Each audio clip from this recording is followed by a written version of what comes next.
Bismillahirrahmanirrahim. Assalamualaikum warahmatullahi wabarakatuh. Alhamdulillahirabbil alamin. Hamdan katsiran thayyiban barakan fi kama yuhibbu rabbuna wa yardah. Wa asyhadu an la ilaha illallah wahdahu la syarikalah wa asyhadu anna Muhammadan abduhu wa rasuluh. Allahumma shalli ala nabiyyina Muhammad wa ala alihi wa man tabi'ahum bi ihsanin ila yaumiddin. Allahumma inna nas'aluka ilman nafi'a wa rizqan thayyiba wa amalan mutaqabbala. Puji syukur kita panjatkan pada Allah. Selawat dan salam semoga tercurah pada Nabi besar kita Muhammad sallallahu alaihi wasallam. Baik, pada subuh hari ini kita melanjutkan kembali kajian Bulughul Maram karya Imam Ibnu Hajar Al-Asqalani. Terakhir kita masih bahas tata cara sholat bagi orang sakit. Hadis Imran bin Husain, dan tersisa satu hadis dari Jabir radhiyallahu anhu.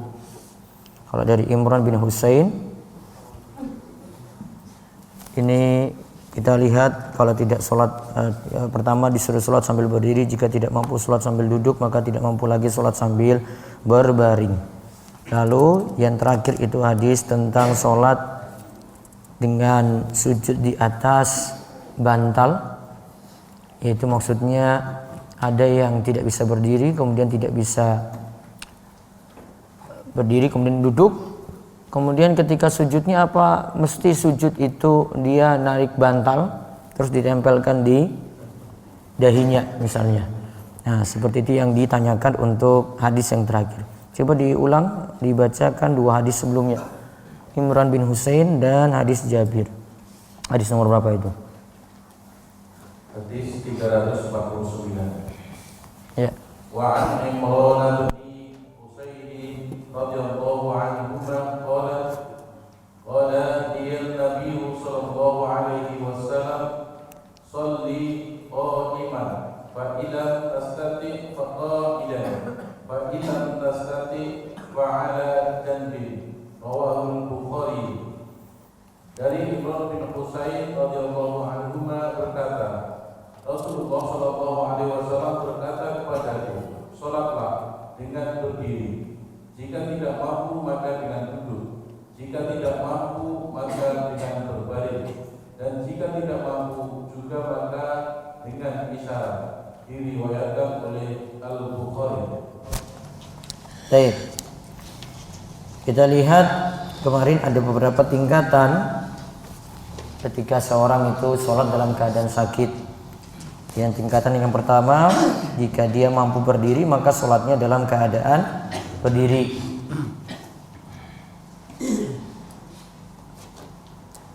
Walaupun nantinya dia bersandar pada tembok atau pada tongkat. Jadi ada alat bantu, kalau dia mampu berdiri, berdiri terlebih dahulu. Nah, kalau tidak mampu maka itu jadi gugur berdirinya. Maka sholatnya yang kedua itu dalam keadaan duduk.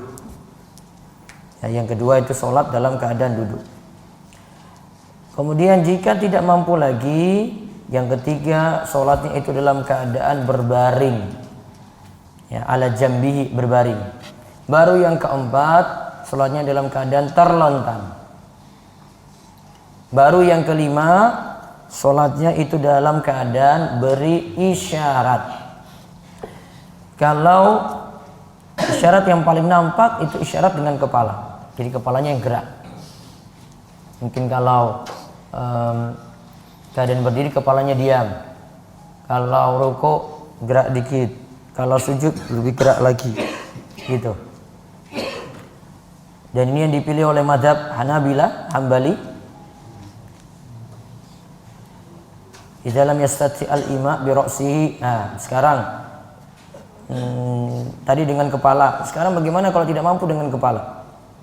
Maka ada yang dengan kedipan mata. Ada juga yang katakan berisyaratnya jadi gugur. Karena lebih nampak itu kalau dengan kepala. Intinya yang terakhir adalah dengan isyarat. Adapun yang terakhir kita bahas, baca lagi hadis dari Jabir yang terakhir. Wa an Jabirin radhiyallahu anhu anna Nabiyya sallallahu alaihi wasallam qala limaridin shalla ala wisadatin farama biha wa qala salli ala al-ardi idistata'ta wa illa fa'aumi ima'an waj'al sujudaka ahfadha min ruku'ika. Rawahul Baihaqi bi sanadin qawiyyin walakin sahaha Abu Hatimin waqfahu. Dari Jabir radhiyallahu anhu bahwa Nabi sallallahu alaihi wasallam bersabda kepada seseorang yang sakit yang sholat di atas bantal. Lantas beliau melempar bantal itu dan bersabda, "Sholatlah di atas tanah bila engkau mampu. Jika tidak, maka pakailah isyarat dan jadikan isyarat sujudmu lebih rendah daripada isyarat rukukmu." Diriwayatkan oleh Al-Baihaqi dengan sanad yang kuat, namun Abu Hatim menganggap hadis ini mauquf. Baik, lihat dari Jabir radhiyallahu anhu bahwasanya Nabi sallallahu alaihi wasallam mengatakan pada orang yang sakit. Ketika itu orang yang sakit ini sholat ala wisadah, sholat di atas bantal. Ini bukan maksudnya dia sujud terus sujud di atas bantal, bukan. Gini, jadi dia berdiri bisa gitu, terus sujud mungkin nggak bisa turun ke lantai. Akhirnya ada bantalnya ditempelkan gini, gitu. Paham? Ya, bukan bantal ada di situ terus dia sujud di situ, bukan. Karena nggak bisa sujud, badannya nggak bisa bungkuk, maka bantalnya yang ditarik, ditempelkan di sini. Sujud saya ini. Gitu. Cuma ambil bantalnya saja. Nah, Nabi ambil itu bantal itu, Nabi itu lempar bantal tadi. Terus Nabi katakan, "Sholli alal ard." Sudah, sholat. Kalau kamu mampu, sholat di tanah. Ini stata'ta, jika engkau mampu. Berarti maksudnya sujudmu nempel di tanah, langsung tanah. Wa illa fa'aumi ima'an. Kalau enggak ya sudah berisyarat. Berisyarat itu maksudnya sujudnya enggak mampu, ya sudah gerakannya rukuk lebih rendah, sujud lebih rendah. Walaupun sujud yang lebih rendah ini enggak nyampe nyentuh tanah. Enggak perlu juga cari tanah, taruh tempel di sini. Gitu. Itu maksudnya. Gak perlu juga ambil bantal tadi, nempelkan juga di jidatnya. Sudah isyarat, berarti rukuk turun sedikit, sujud lebih rendah lagi. Waj'al sujudaka akhfadha min ruku'ika. Jadikan sujudmu lebih rendah dari rukukmu. Berarti ini lurus, rukuk turun dikit, sujud turun dikit. Walaupun tadi nggak nyentuh tanah. Karena dia memang nggak bisa bungkuk sampai ke tanah. Kalau bisa ya sudah, sujudnya nyentuh tanah. Hadis ini diriwayatkan oleh Al-Baihaqi, sanadnya qawi, kuat, walakin sahih Abu Hatim waqfahu. Namun Abu Hatim mengatakan hadisnya itu mauquf. Mauquf berarti cuma berhenti pada Jabir saja.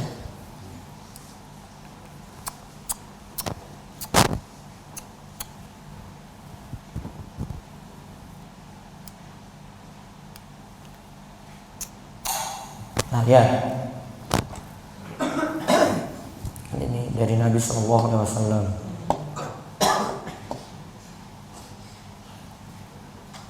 Nabi sampaikan kepada Jabir.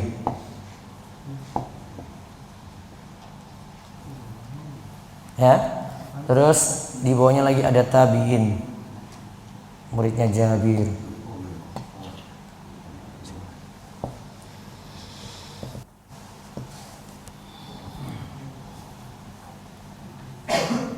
Lihat, kalau hadisnya sampai Nabi,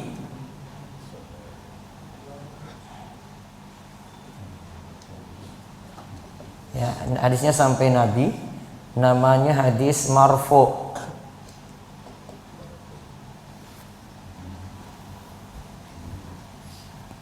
Terus Jabir itu sahabat. Kalau hadisnya cuma sampai sahabat, namanya mauquf. alias perkataan sahabat. Terus kalau sampai tabi'in, muridnya sahabat, itu namanya maqtu'.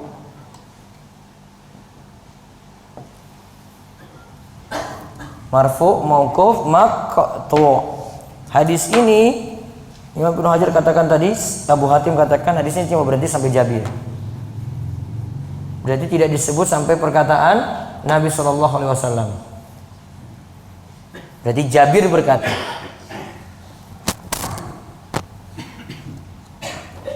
Apa saya atau tidak? Perlu dicek lagi. Namun kalau disebut hadis Nabi, kalau menurut Abu Hatim tadi belum, karena cuma berhenti sampai Jabir.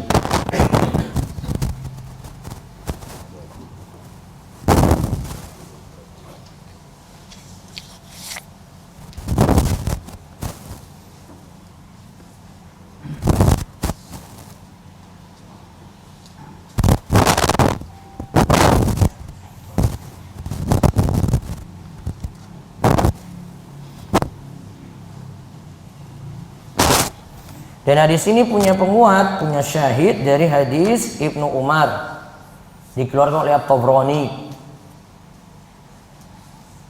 Syekh Al-Albani katakan sanad hadis ini sahih, perawinya semuanya siqah, terpercaya, kredibel.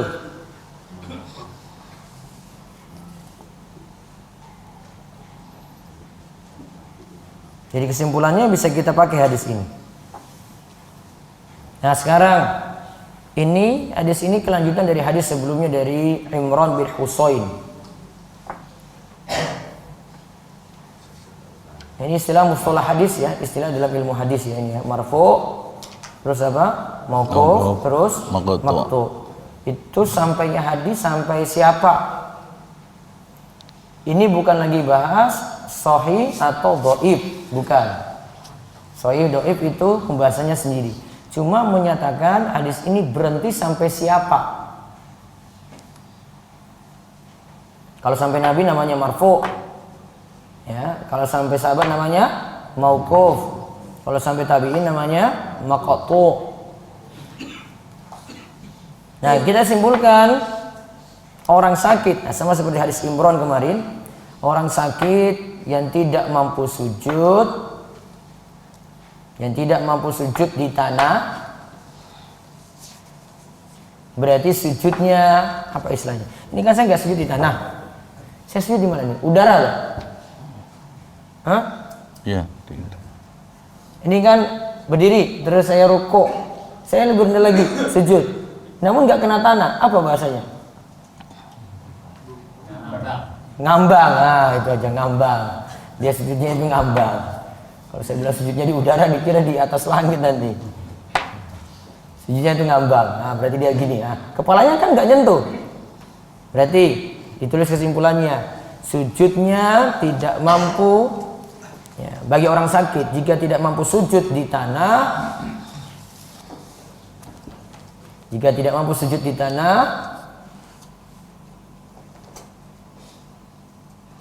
berarti sujudnya ngambang.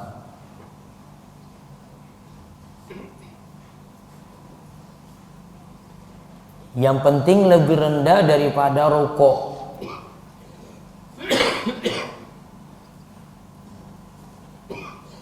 Yang penting lebih rendah daripada rukuk. Ya kan posisinya ya, berdiri lurus, rukuk turun sedikit, sujud lebih rendah lagi. Kalau sujudnya bisa nempel ke tanah, bagus. Itu bukan isyarat.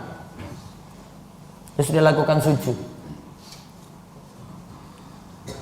Terus yang kedua, kesimpulan yang kedua, tidak perlu menempelkan bantal atau lainnya ketika sujud.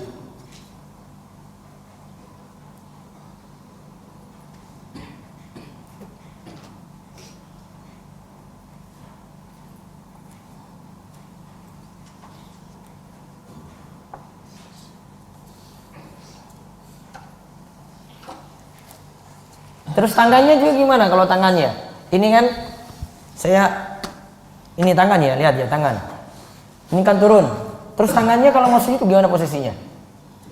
Kalau nggak mampu di tanah, ya sudah, dia taruh di Tutup. apa ini? Ya, pahanya. Nggak perlu juga. Oh, ini sudah di atas, utangannya aja kalau gitu di tanah. Enggak.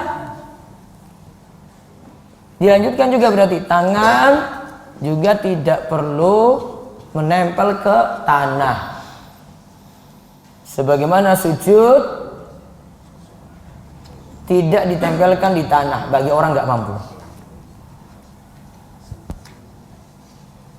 Jadi dia cuma letakkan di paha seperti posisi orang yang duduk ketika sholat.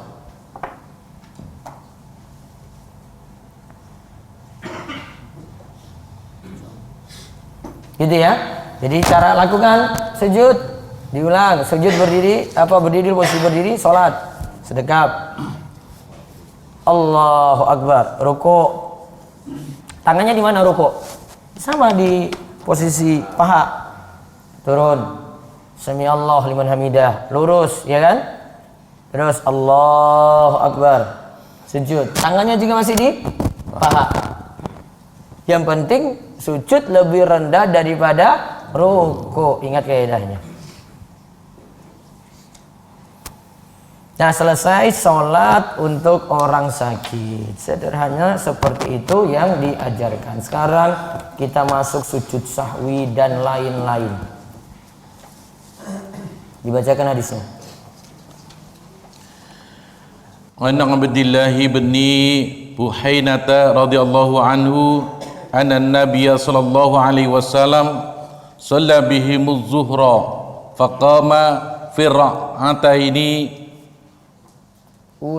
ulayaini wa lam yajlis faqama an-nasu ma'ahu hatta idza qada as-salata fantazara an-nasu taslimahu kabbara wa huwa jalisun wa sajada sajdataini qabla ayyusallima thumma salama akhrajahu sab'atu wa hadha lafzul Bukhari. Dari Abdullah bin Buhainah radhiyallahu anhu, Nabi sallallahu alaihi wasallam salat zuhur bersama mereka. Beliau berdiri pada 2 rakaat pertama dan tidak duduk tasyahud. Orang-orang ikut berdiri bersamanya hingga beliau akan mengakhiri sholat dan orang-orang menunggu salamnya. Beliau takbir dengan duduk, kemudian beliau sujud 2 kali sebelum salam, lalu beliau salam. Dikeluarkan oleh imam yang 7 dan lafaz ini menurut riwayat Al-Bukhari. Ada lanjutannya, wa fi riwayatin li muslimin. Wa fi riwayatil muslimin yukabbiru fi kulli sajdatin wa huwa jalisun wa sajadan nasu ma'ahu makana ma nasiya minal julusi. Dalam riwayat Muslim disebutkan beliau takbir pada setiap sujud dengan duduk, lalu beliau sujud dan orang-orang sujud bersamanya sebagai pengganti duduk tasyahud yang terlupakan.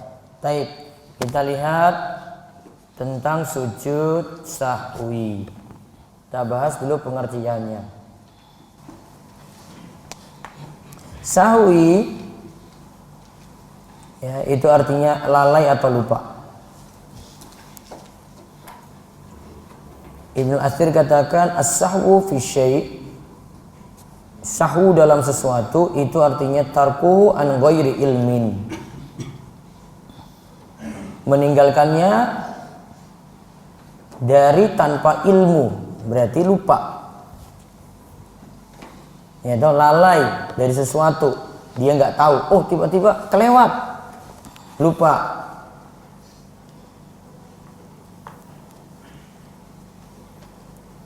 Adapun istilah itu sahwu fi syai'i, kalau as-sahwu anni syai'i, ada juga istilah sahwu anni syai'i, yaitu lupa dari sesuatu. Kalau tadi lupa dalam sesuatu, yaitu tarku ma'al ilmi, meninggalkannya padahal punya ilmu. Nah, ini seperti nanti bedanya gini.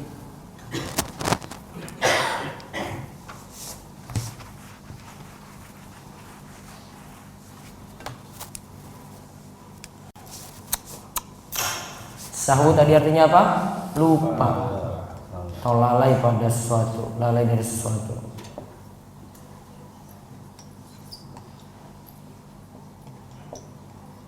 Ada dua macam.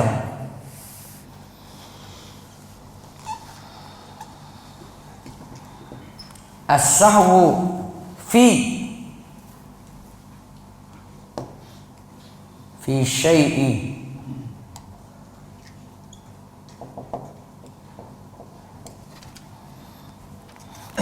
lupa. Saya tulis saja sahwu, jangan lupa ya. Sahwu dalam sesuatu.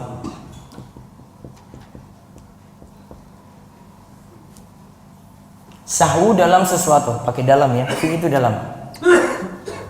Itu kata Ibnu Athir, tarkuhu min ghairi ilmi, meninggalkan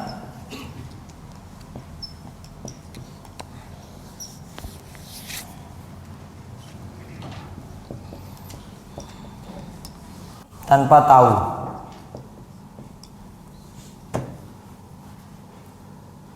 Ada istilah kedua, as-sahwu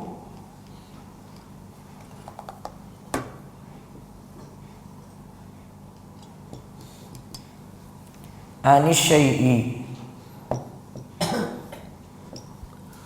anis syai'i,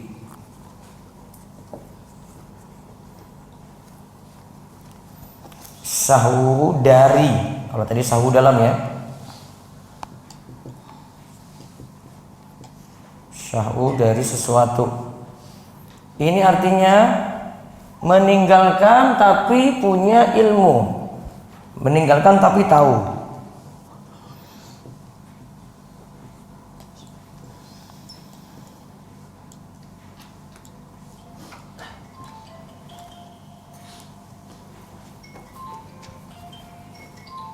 Contoh yang kedua ini, lihat.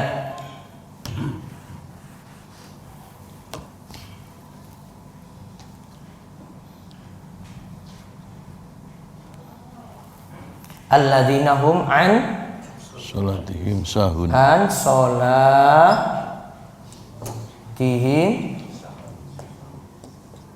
apa? Sahun.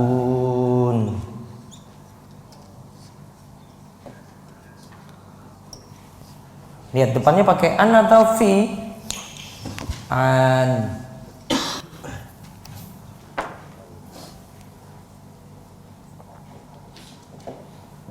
Lalai dari sholat. Masuk yang pertama apa yang kedua? Kedua. Berarti dia tinggalkan sholat, dia itu tahu sholat itu wajib. Iya toh? Meninggalkan tetapi tahu. Berarti dia lalai dari sholat dan dia tahu sholat itu wajib. Ayat ini alladzina hum an sholatihim sahun, ini bukan diartikan orang yang lupa dalam sholatnya. Kalau yang nomor satu ini, ringkasnya yang nomor satu ini artinya lupa. Lupa dalam sholat. Kalau surat Al-Maun ini diartikan orang yang lupa dalam sholatnya kemudian dicela. Celaka kamu lupa dalam sholat ya. Fawailun kamu, celaka kamu. Kalau orang itu cuma lupa dalam sholat itu dicela, itu luar biasa itu. Kita nggak boleh lupa sama sekali berarti. Sehingga ayat Al-Maun itu bukan diartikan lupa, namun lalai. Maka nomor satu itu artinya lupa, nomor dua itu artinya lalai. Lupa dalam sholat, lalai atau meninggalkan. Bahasa biasanya meninggalkan aja.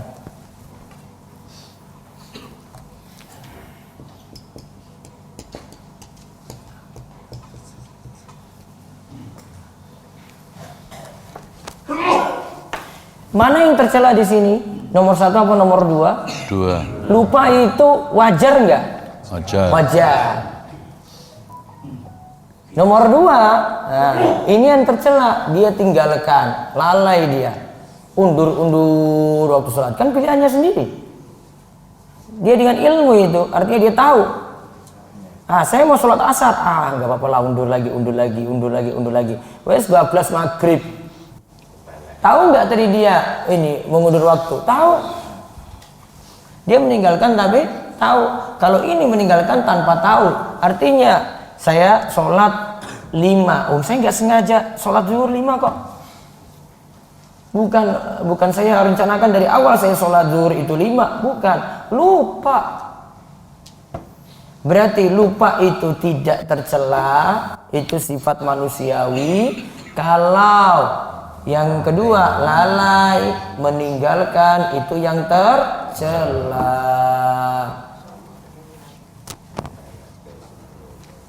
Apa bahasanya yang nomor 2? Nah gitulah itu bahasanya versi Pak Parjo. Cerdas. Terus sudah, itu sahwi ya. Sekarang sujud sahwi, pengertian sujud sahwi.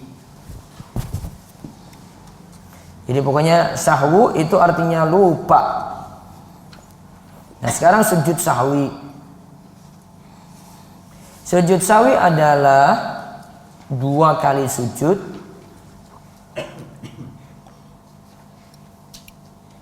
yang dilakukan oleh orang yang sholat.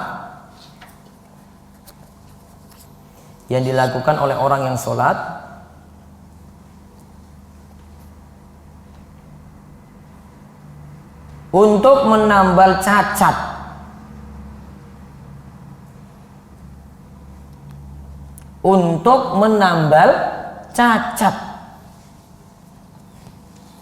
Apa bahasanya?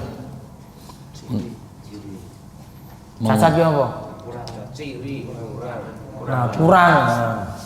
Kesalahan lah. Menambal cacat dalam sholatnya. Untuk menambal cacat dalam sholatnya karena lupa.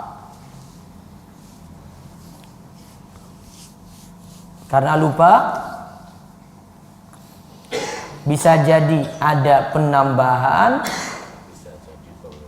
pengurangan,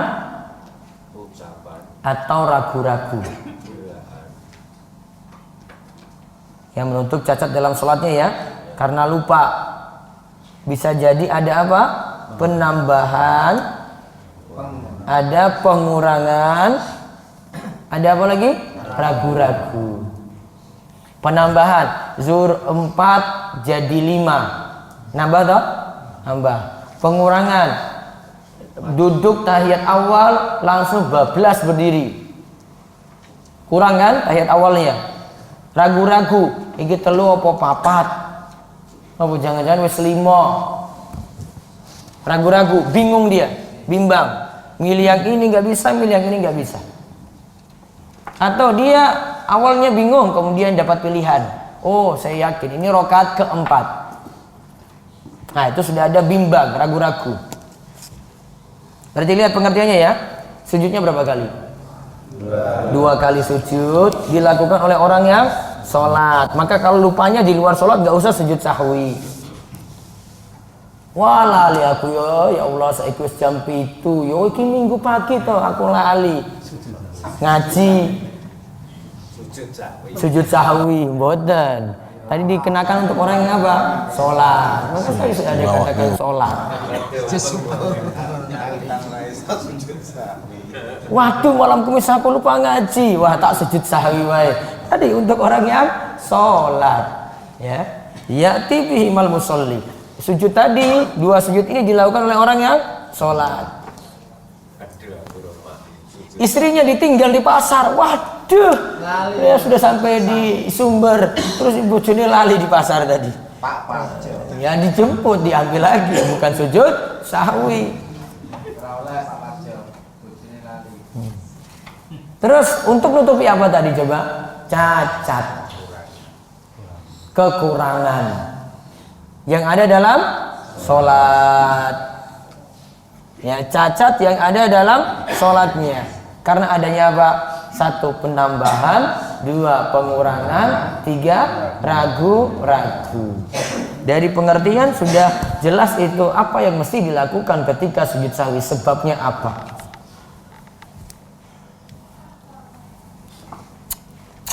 Maka sujud sahwi disebut sujud sahwi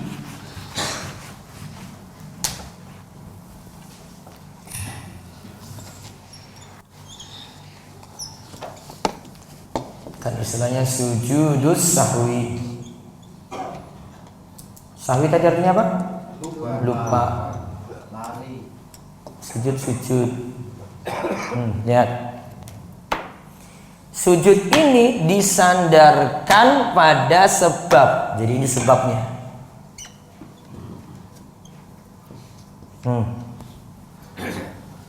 Jadi sujudnya ini disandarkan pada sebabnya. Sebabnya karena apa? Lupa. Ini istilahnya idhofah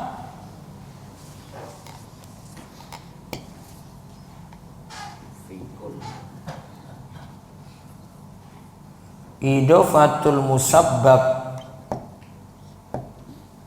musabbabi lis sabab.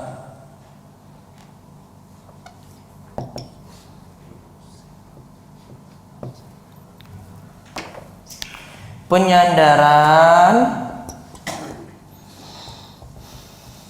musabbab pada sebab. Musabbab itu apa? Ini nih, sujud itu musabbab namanya. Karena ada lupa, ada musabbabnya. Nah, sahwi ini sebab.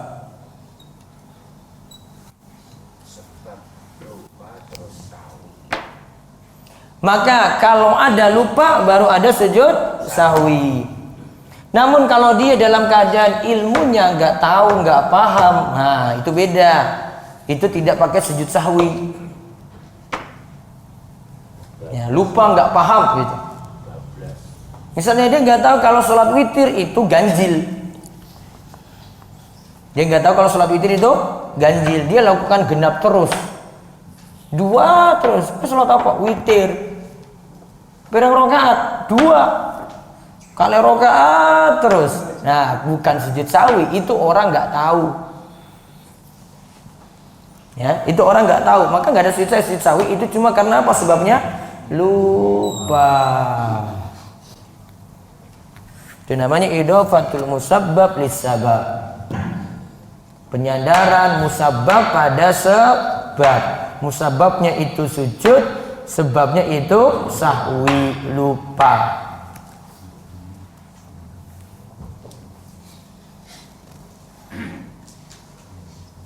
Nah, sekarang kita balik lihat hadis Abdullah bin Buhainah. Hadis ini diriwayatkan tadi oleh yang 7, lafaznya lafaz Imam Bukhari. Bahwasanya Nabi Shallallahu alaihi wasallam sholat zuhur. Sholat zuhur berapa rakaat? 4. Beliau berdiri pada rakaat kedua, 2 rakaat, ya, berdiri pada 2 rakaat. Walam yajlis, artinya beliau lakukan 2 rakaat, namun tidak duduk. Maksudnya tidak duduk tahiyat. Langsung apa? Langsung berdiri ke rakaat ketiga. Faqaman nasu ma'ahu, orang-orang ngikut berdiri lagi ke rakaat ketiga. Saking manutnya Nabi. Saking manut pada Nabi. Jadi Nabi sudah tahu lupa itu ya. Mereka tahu itu Nabi lupa, tidak lakukan tahiyat awal. Mereka berdiri ke rakaat ketiga. Sama-sama ikut berdiri juga. Karena tahu Nabi sudah berdiri, posisi berdiri, nggak boleh duduk lagi, nggak boleh duduk tahiyat. Lanjut. Kalau kita di sini, ya, itu masih teriak-teriak subhanallah, subhanallah. Ya, imamnya nggak mau duduk juga, subhanallah. Kalau ini apa tadi? Manut. Oh, imamnya sudah berdiri, berdiri aja. Terus imamnya punya ilmu ngaji, Nabi. Iya toh? Terus murid-muridnya punya ilmu ngaji. Connect nggak? Connect. Matching. Kalau kita gimana? Imamnya ngaji pun paham, muridnya orang ngaji. Akhirnya teriaknya apa tadi? Subhanallah. Kalau ini lanjut. Sok ngerti.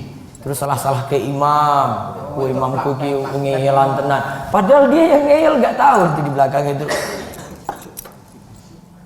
Hatta idza qada shalah, kemudian Nabi SAW lanjut sholatnya lagi. Wantazara nasu taslimau. Nabi ditunggu oleh sahabat itu nunggu Nabi itu salam. Kabbar wa huwa jalisun. Ternyata Nabi itu sebelum salam takbir untuk duduk. Maaf, takbir untuk sujud. Sujud apa? Sahwi. Kabbar wa huwa jalisun. Beliau itu bertakbir untuk sujud sahwi, duduk. Sambil duduk ya, posisi duduk ya di bawah berarti ya, bukan lagi posisi di atas ya. Lagi duduk mau tahiyat tadi sudah selesai, langsung turun. Allahu Akbar. Wa sajada sajadataini. Sujudnya berapa kali? 2 kali. Qabla ayyusalima, sebelum salam.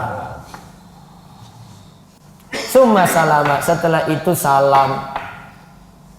Dalam riwayat Muslim disebutkan beliau yukabbiru fi kulli sajadatin, ketika mau turun sujud takbir. Wasajada tsani ma'ahu wasajan nasu ma'ahu, dan orang-orang makmum ikut imam, ikut juga sujud sahwi. Yang salah siapa coba tadi? Yang lupa siapa? Imam. Yang lupa siapa? Imam. Makmum walaupun nggak lupa tetap ngikut imam sujud sahwi. Biasanya makmum yang nggak ngikut orang bingung. Iki apa imamnya? Atau mungkin dia bilang dalam batinnya, imamku yang salah, aku yo melu-melu salah. Akhirnya nggak mau sujud sahwi. Padahal cuma ngikut saja, di sini ngikut.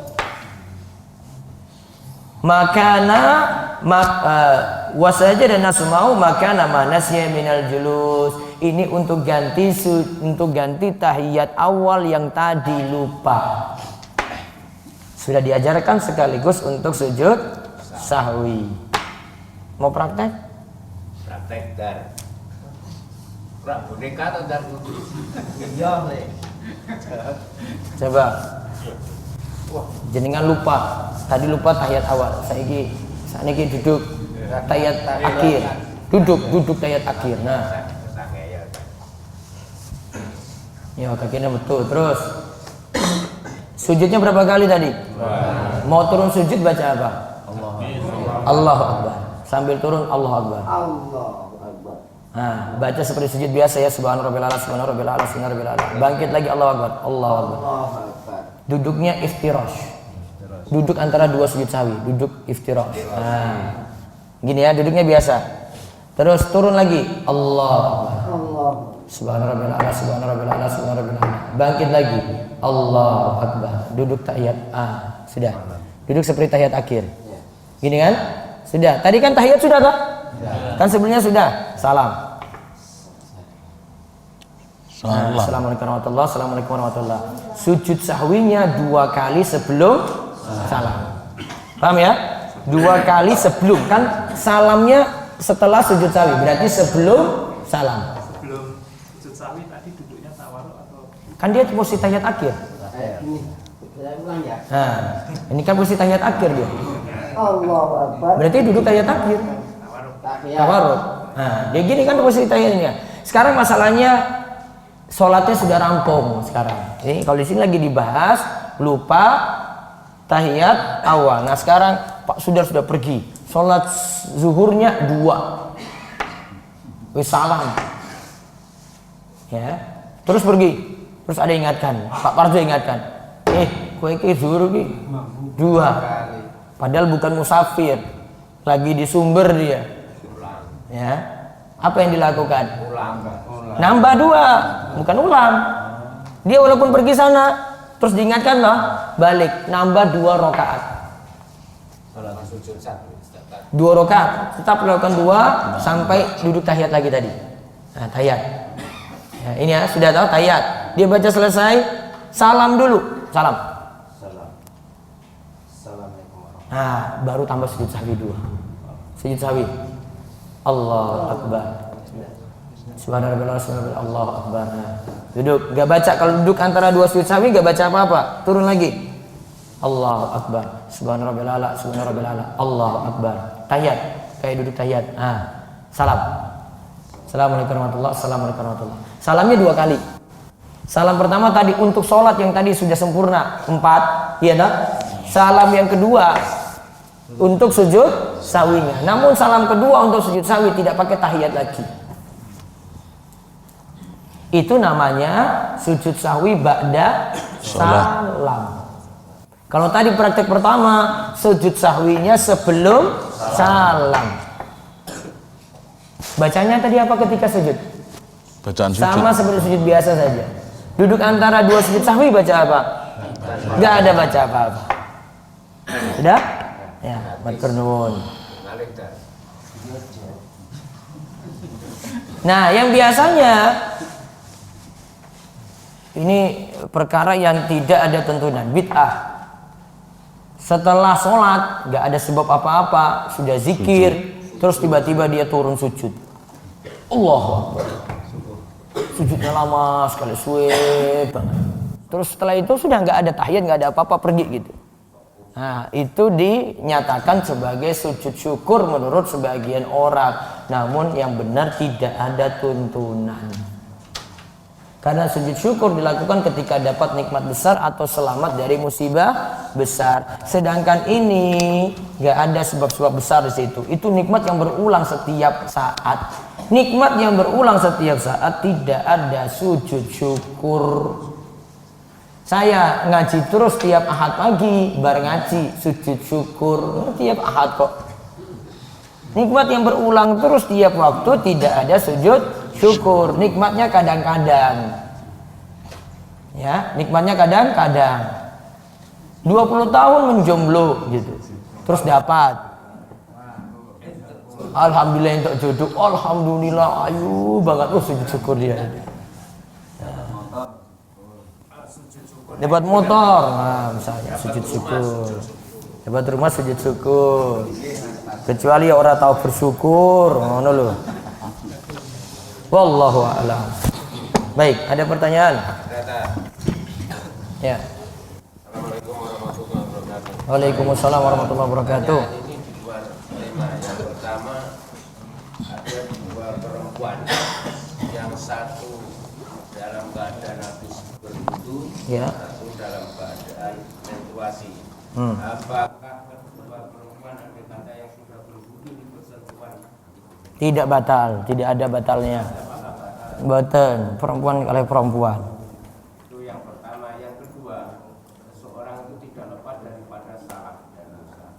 Seandainya kesalahan itu kepada seseorang, kemudian meminta maaf, ternyata seseorang itu sudah meninggal, bagaimana caranya agar Dimaafkan. dimaafkan? Apakah kita cukup berdoa ataupun kita datang ke kuburannya namun menghindari dari perbuatan syirik, itu bagaimana? Baik, kalau ada keluarganya dan itu hubungannya dengan masalah harta, maka minta maaf pada keluarganya sekaligus diselesaikan urusan tadi. Kalau ini cuma sekadar menzolimi, ya, maka dia cukup mendoakan kebaikan untuk orang yang dia zolimi tadi. Begitu. Masih berkaitan dengan berzikir, saudara kita ada sering yang berzikir istighfar itu astagfirullahaladzim alladzi la ilaha illallah wa atubu ilaih sampai komplit itu, kemudian membaca la ilaha illallah wa la syarika lahul mulku wa lahul hamdu wa huwa kulli syai'in qadir, baru Allahumma tasallam wa minkas salam tabarakta ya dzal jalali wal ikram. Apakah ada tuntunannya seperti itu? Tadi bacaannya apa? Setelah sholat.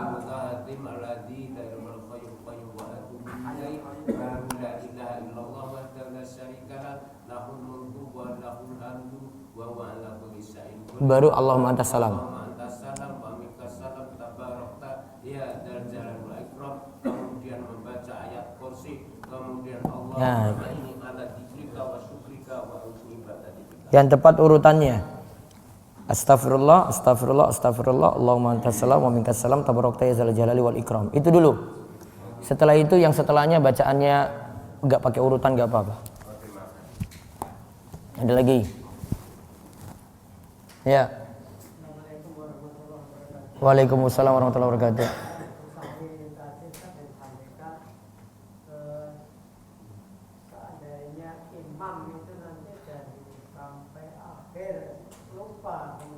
Imam sampai akhir itu lupa, terus makmum menegur. Imamnya ingat nggak? Nggak ingat, itu sampai lupa sampai akhir lupa bahwa sholat tadi itu baru 3 rakaat, misalnya kemudian makmum tidak mengingatkan, itu bagaimana? Berarti imamnya lupa, makmumnya lupa. Ya sudah, enggak kena hukuman. La tu'akhidna in nasina aw akhtana. Ya Allah, janganlah siksa kami ketika kami itu lupa atau kami itu keliru. Kecuali imamnya ragu-ragu. Namun kalau imamnya yang sendiri terakhir itu baru ingat, maka nanti makmum maknut untuk sujud sahwi berbarengan. Dan lagi, ya.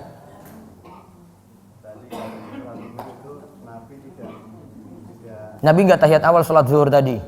Kalau di sholat zuhur sudah barakat tapi langsung berdiri, tapi diingatkan oleh makmum subhanallah. Kemudian imamnya itu kembali duduk untuk tahiyat awal. Nah, besok kalau terjadi lagi, ini kalau sudah terjadi ya sudah. Kalau besok terjadi lagi maka imam lanjut. Gua usah dengar jamaah. Yang ucapan kayak gini ini dia gak ikut. Ada yang teriak subhanallah, dia gak ngikuti, dia lanjut saja. Dan jamaah harus sikapnya ngikuti lagi. Baru terakhir sujud sawi bareng-bareng. Sujud sawi berjamaah. Baik, terakhir ya Pak Jumadi. Waalaikumsalam warahmatullahi wabarakatuh. Ya.